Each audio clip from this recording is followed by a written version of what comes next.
In a quiet room, somewhere in southern China, a grown woman sits on the edge of a bed dressed in red silk.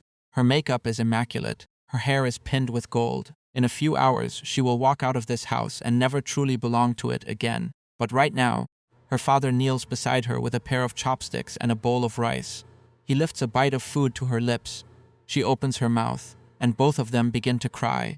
This scene has played out millions of times across China, in sprawling Shanghai apartments, in dusty villages in Guizhou, in modest homes in Sichuan. The details change, but the gesture is always the same. A father feeds his daughter, one last time, by hand. As if she were a baby again. To an outsider, this might look strange, even uncomfortable. A fully grown woman, capable of running a business or raising a family, being spoon-fed by her father on the morning of her wedding. But to understand why this moment exists, you have to understand something fundamental about how Chinese civilization organized itself for thousands of years, and the impossible emotional weight that a single bowl of rice was designed to carry.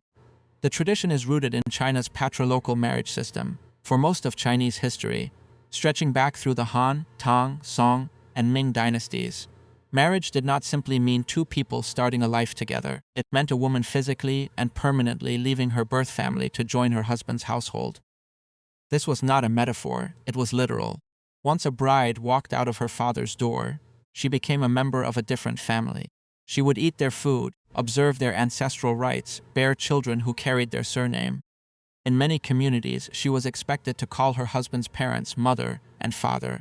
Her own parents became visitors. Think of it like being traded to another team, not just for a season, but forever. You wear a new jersey, play by new rules, and the crowd that once cheered for you now cheers for someone else. This is the context in which the feeding ritual was born. In a system where a daughter was destined to leave, the act of feeding her became the most potent symbol of the bond that was about to be severed. Food in Chinese culture has never been just nutrition. It is love made visible. When a Chinese mother asks if you have eaten, she is not making small talk. She is saying, "I care about you. I am thinking about your survival. I am still your protector." So when a father lifts chopsticks to his daughter's mouth on her wedding morning, he is performing the most basic act of parental love.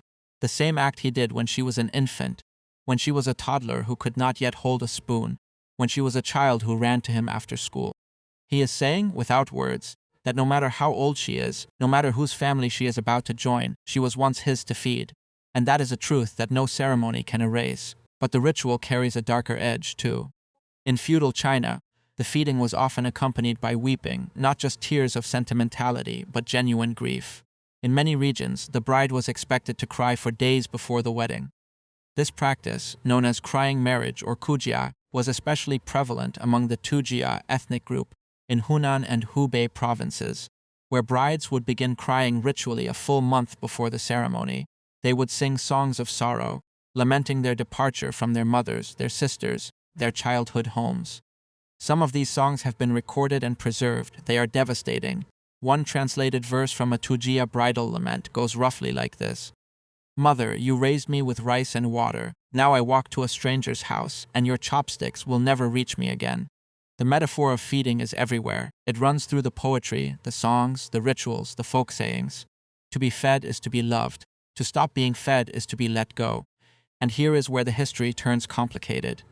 The same system that produced this achingly beautiful ritual also produced enormous suffering. Under the patrilocal model, daughters were often seen as temporary investments. There is an old Chinese saying, "A married daughter is like spilled water. Once she leaves, she cannot be gathered back."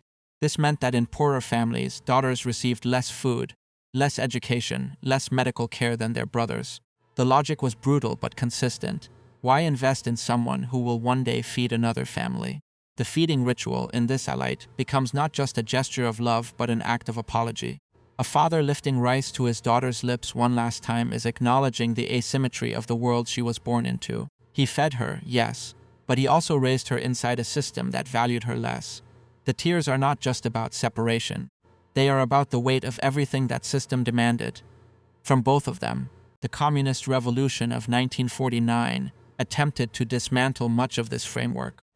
The marriage law of 1950 was one of the first major pieces of legislation passed by the new government, and it explicitly outlawed arranged marriages, gave women the right to divorce, and declared that sons and daughters had equal rights to inherit property. In theory, the patrilocal system was dead.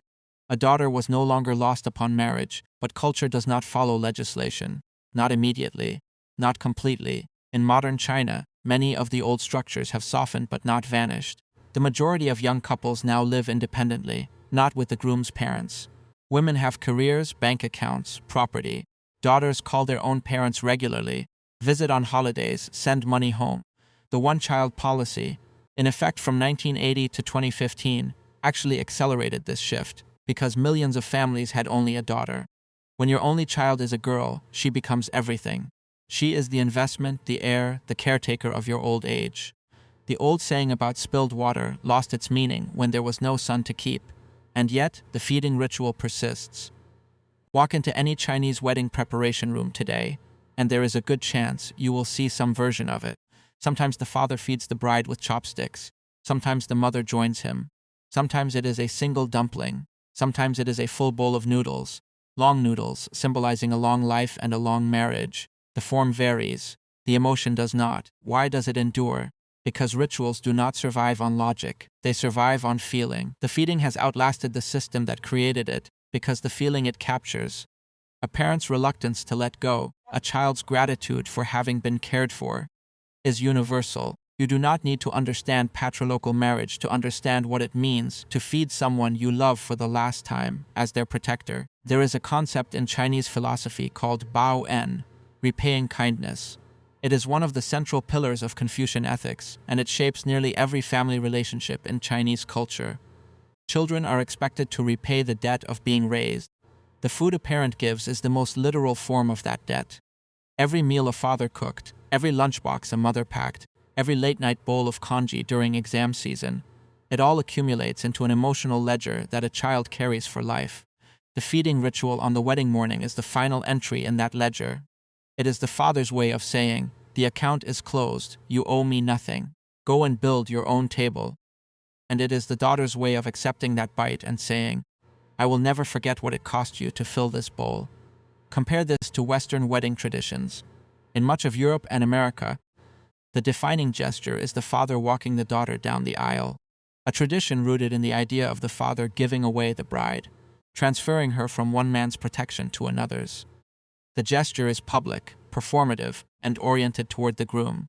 The Chinese feeding ritual is the opposite. It is private. It happens before the ceremony, behind closed doors, with no audience. It is not about the groom at all. It is entirely, fiercely, about the bond between parent and child. And perhaps that is what makes it so powerful. In a culture that has historically asked daughters to be selfless, to serve, to leave, this one small moment asks nothing of the bride at all. It simply feeds her. It says, before you become someone's wife, remember that you were someone's child, and that someone loved you enough to lift the rice to your mouth, even when his hands were shaking. Today, videos of the feeding ritual go viral on Chinese social media almost every wedding season. Young people share them with crying face emojis and captions like, "I am not ready for this." The comments are full of people tagging their own fathers. And in those comment sections, across millions of screens, the same sentence appears over and over again. "Dad, I hope I made you proud." A bowl of rice, a pair of chopsticks, a daughter in red, a father on his knees. Some traditions do not need to be explained. They just need to be witnessed.